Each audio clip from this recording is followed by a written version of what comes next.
Let's both go now, and then you can put a sound effect of like, or a cat squeal. 1, 2, 3. You can't leave because you can't resist this. That's the truth. Johnny, Hello. an honour to be in the presence of the sexiest man alive. Well, thank you. What would Fiyero make of this title? He'd be like, should have been me.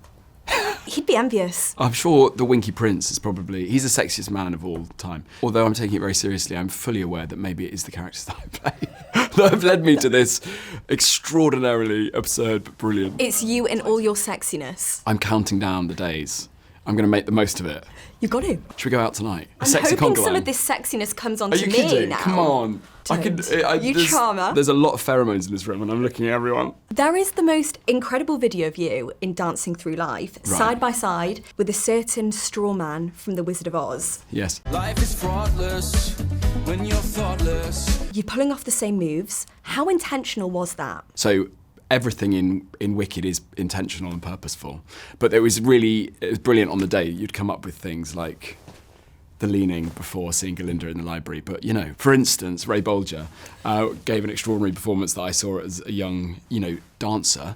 And it was such a brilliant display and use of, like, the male form to create a character. So, of course, you'd want to utilise that as much as you can and to nod and wink and twinkle towards what might happen. Well, there's a nice moment, isn't there, in the second film of them in the poppy fields going towards the tree. I feel like that image might already be in the internet somewhere. There's a lot of chocolate Easter eggs. There's a fondue of Easter eggs. All I've been listening to the past year is the Wicked soundtrack. Yeah, me too. I don't even need to check my Spotify Wrapped because I know it's that. You're going to be the 0.00001. Yeah. I hope so. I'll be annoyed if I'm not. Especially Grammy nominated. The two girls for Defying Gravity, also the album itself, and then Cynthia for her own album as well, which is Knockout. Well, I was wondering, are there any cast recordings that you were obsessed with? Such a good question. Yes, of course. You know what? I was so inspired by the Les Mis 10th anniversary concert, right? At the Royal Albert Hall. Lea Salonga, Colin Wilkinson. And that was then when I found that as a recording as well. I managed to get that as a recording as a young kid, so I would listen to that all the time. The original cast recordings of musicals for me were pretty instrumental growing up. Obviously, the original Wicked cast as well. By the way, shout out to Norbert, Leo Butts. So, I don't know why. I've never done. There we go. Sexiest Man Alive. Sexiest Man Alive. Fiera legs. Les Mis, One Day More, I Will Never Not Cry. Listening to that. Yeah, but that is a rousing anthem. Have you ever been in it? Have I been in it? No, but like in any capacity, or like. No.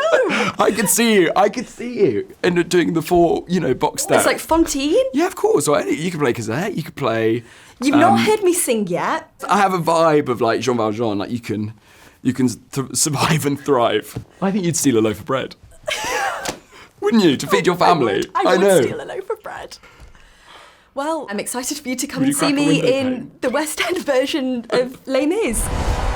I'm a public figure now. People expect me to fly. Be encouraging. Wicked is such a special musical. It's changed so many people's lives and Yeah. made so many people feel seen. Yeah. What's the first theatre production or movie that made you feel seen? Gosh. No, I was going to say... I was just going to say that. The Goonies, or Stand By Me, or, like My Girl. And that's been on the brain recently. Films that really tell a story of like youth and exploring experiences of growing up, but for a family audience, I think is really, really brilliant. So that's like the literal thing. And then as you get older, these films that you've loved growing up, they sort of come into an alignment with, and you see them differently, and you respond to them in a different way because you've got a life experience. And but I do think Wicked, obviously, it would have been an amazing thing to have had growing up. Not only because you're like Ari and Cynthia giving these extraordinary performances, and it's a reminder not just of the talent that they have, but the craft and the graft and the draft beer that I would drink. Couldn't resist. That's so weird. But also, yeah, because of the story about curiosity, and also how brilliant now to be able to have that conversation as a parent or as an uncle or as a friend of a young kid, to then go and talk about what this is really about, and about propaganda, and about how stories can shift and one person can be vilified really quickly just at the turn of someone in power, just flexing, and dance for boys, go and dance. Like, there's so many things about this that would have been really, really helpful and inspiring. And the fact that you then get to go and show them The Wizard of Oz, and go back to, a reminder that, there's this whole sort of canonical line of cinema that has explored this world. John M. Chu was the man to do it. And what an extraordinary director. Like, not to be taken for granted. I think musicals, there's a history. I wonder if some people think, oh yeah, well, they can sing and they can dance and they can act, and that's just the way they do it because they're musicals. But it is the hardest thing to do, and to do 8 shows a week. Fierro in New York ran the New York Marathon last Sunday and then did 2 shows. I saw Cynthia in The Colour Purple. I'm sure it was on a Sunday, and she'd run a marathon. So, these people are Olympians. It's hard work, as I'm about to find out. Because you're about to play Jean Valjean. Jean Valjean, yes. I can't believe it. So we can announce it now. It's out. Okay, yeah, great. yeah. I'm going to get you a rosette on first night. A standing ovation, I hope. Of course.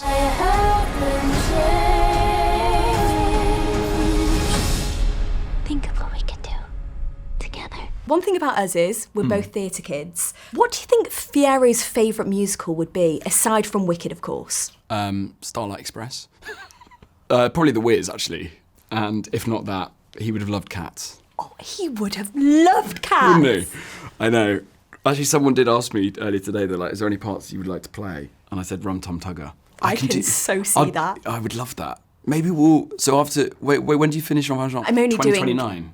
No, I'm only doing 3 months. You're so only we doing 3 can, months. yeah. Chic. I'm in demand. Okay, so maybe we can plan for like summer next year. Perfect. Or maybe we should do Rumpel Teaser and Mungo Jerry. How are your cartwheels? Not bad. They could be improved. Okay, let's work but on our we've legs. got time. Let's work on our legs. So squat in the day when you're stealing your loaf of bread. Yes. Break a window pane with those and train them up so that we can cartwheel together. It's on. It's Okay, on. We're I can't on. wait. The impact that Wicked's had is just huge. Yeah. How has this whole Pardon me. How has this whole experience changed you for good?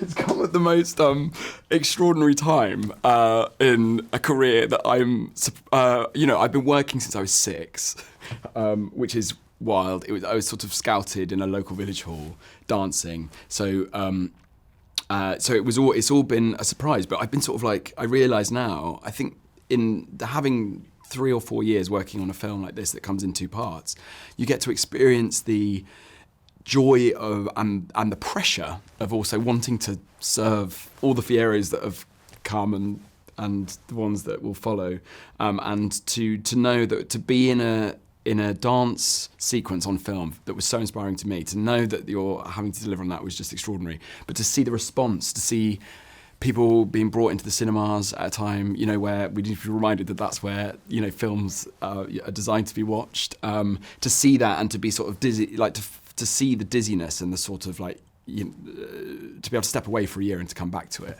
I think has really helped me. I've just been able to have it in perspective. And so this press tour is like really exciting to share it with everyone, because I feel like we're now all understanding of what it is, and we can go and watch it with everyone.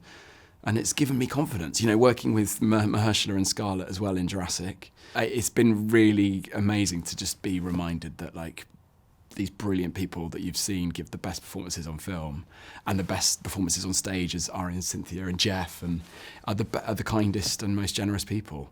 Curiosity and kindness is the thing that people thrive on, and so that's been really grounding.